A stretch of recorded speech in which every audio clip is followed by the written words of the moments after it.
Right now, Election Day in America. Voters across the country head to the polls in high-stakes elections that could disrupt the balance of power for years to come. And these races, the first major test for both parties since President Trump took office. And joining us now to break down both sides, we have Democratic strategist and News Nation contributor Kurt Bardella and Republican strategist Matt Klink.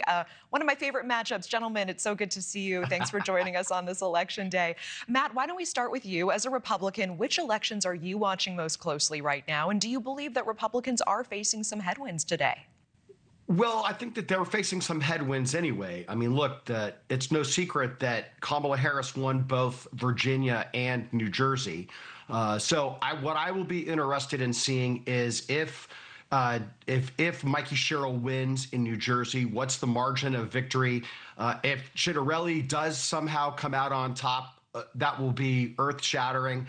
I think Virginia is pretty much a foregone conclusion that the Democratic candidate should win. Again, it's all about margins here. I mean, again, these are states that Kamala Harris won in 2024. So we're looking to see where the Republicans' performance is versus that election. Yeah, Kurt, we hear him saying it's all about margins. What are you watching for Democrats, and do you agree with that? I largely do, actually. And again, what I'm looking at is, does Abigail Spanberger, does she outpace the margin of victory that Glenn Youngkin experienced 4 years ago? How do Democrats perform in more suburban or rural counties like Loudoun County, that was a purple county, that was trending more Republican? They were making really good gains in the last election cycle. Does that flip back more towards the blue column? How do Democrats perform with Latino and Asian American voters, two demographics that they lost ground with in the 2024 election? And I'm also looking at some of the generational matchups that we're having. For all the talk about Mamdani in New York, there's also a matchup going on in Seattle, the mayor's race, where the incumbent, more establishment Democrats being primaried by a younger, more progressive Democrat that has a real chance of winning there. And so as much as we want to talk about New York, and I get why, it will be interesting to see if that generational divide that's happening extends all the way out to the West in Seattle. Yeah, I appreciate that context. You know, let's look at the governor's races in Virginia and New Jersey, Matt. Many are saying this is a testing ground for both parties. We're a year ahead of the midterms. If it is a testing ground, what specifically is it testing in your view? What are you watching for most closely? Well, again, I think Kurt hit on a lot of the same things. It's obviously the margin. It's who votes and which way they moved from 2024. I know you didn't just bring it up, but going into the New York City mayor's race, in the last segment when it was said that young voters are turning out overwhelmingly, that bodes for a big night for Mamdani, given the young people's vote in New York City swinging to the extreme left. But again, we're looking to try to ascribe some logic to this is 2024. Here's what changed in 2025. Is this a trend for 2026? And historically, Virginia and New Jersey always do off-year elections, so they have an outsized influence. But again, these are Democratic states, so we're really looking inside the numbers to see what moves and why. Yeah, Kurt, let's get your take on the New York City mayoral race right now. I want to play quickly what voters are saying about Democrat Zohran Mamdani. Let's take a listen. To bring a socialist to this city is something too radical, you know. That's something that we can't tolerate. Somebody coming, trying to say, oh, this is free, this is free. No, that's not realistic. Yeah, I voted for Zohran. I think he is definitely the best candidate. For me, Zohran was the most clear about his intended goals and the ways he was going to reach them.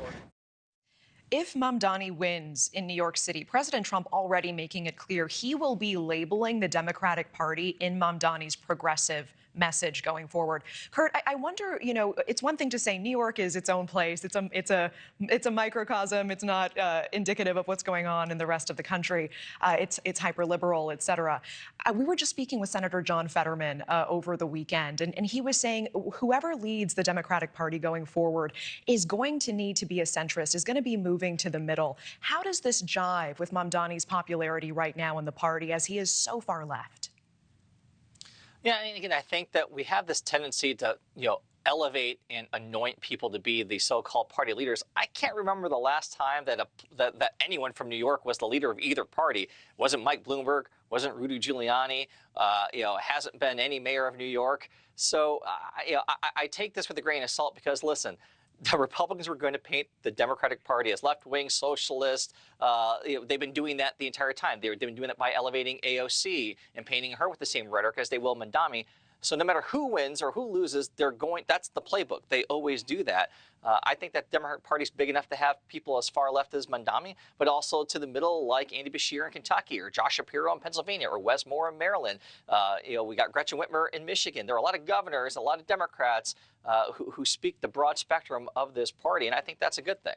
Yeah, Matt, what do you think about this? If Mamdani does look like increasingly the future of the Democratic Party, potentially, some say, is this a good thing for Democrats long term? And also separately, I want to get your take. What do you think of President Trump endorsing Andrew Cuomo last night? Is that going to move the needle for him?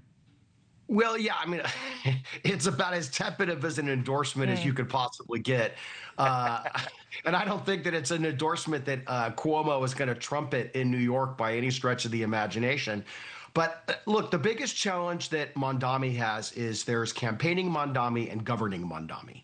And he is going to quickly come to realize that a lot of the things that he wants to do that require not just a few dollars, that require tens of millions or billions of dollars, he's going to need other people to jump on board. So it's his ability to pull in money from Albany, to get money from the federal government, which Trump has said is going to be difficult. So I think that right now he's an easy target because of his Democratic Socialist moniker. But again, if he does win, and I think he will, governing Mamdani is going to be a much different creature. I still think he's going to be an easy target for Republicans. Yeah, Kurt, I see you nodding there. I want to ask about the timing of all of this, because voters heading to the polls today, the government shutdown is top of mind. The economy is top of mind. Affordability and bottom lines top of mind. How do you believe the government shutdown is playing into these races, especially in places like Virginia? You know, a lot of government employees there. Yeah, I mean, I think when you just look at the overall approval rating of the president, it's upside down, especially in Virginia and New York City for that matter. And I think when you look at the overall just dissatisfaction with the direction of our country, with the president getting lower marks on the economy than he has enjoyed, with inflation still being a prevalent issue, as we're seeing right there in that graphic, outpacing even crime, which was one of the major themes of the last election by Republicans. The issues that Republicans have relied on to be successful are all of a sudden negatives for them. And that's part of the reason why we're going to, I think, have a pretty good night for Democrats overall. Matt, one more question. You know, these races are being seen as a test, certainly, for President Trump's influence. Democrats, they are focusing their message on the economy right now. Do you believe Republicans can hold on to the coalition that President Trump was able to build in 2024? You know, in many respects, Donald Trump is like Barack Obama. When Barack Obama and Donald Trump are on the ballot, they do really well. When they're not on the ballot, they don't do well. In fact, they are a drag on the election. I think that what will be telling is how much of a drag the Trump presidency is on these 2025 races.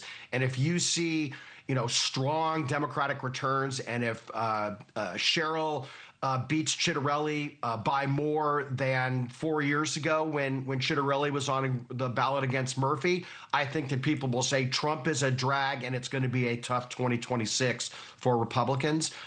But you know what? There's a lot of runway between now and 2026.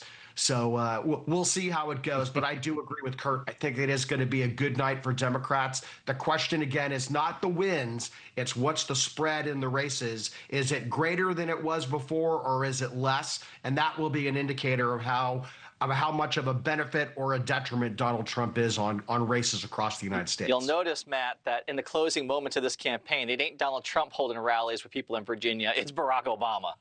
Oh, absolutely. Yeah, for sure. Kurt Bardella, Matt Klink, always appreciate you both. Thank you so much. Thanks See you all. soon. Happy Election Day. Happy Election Day.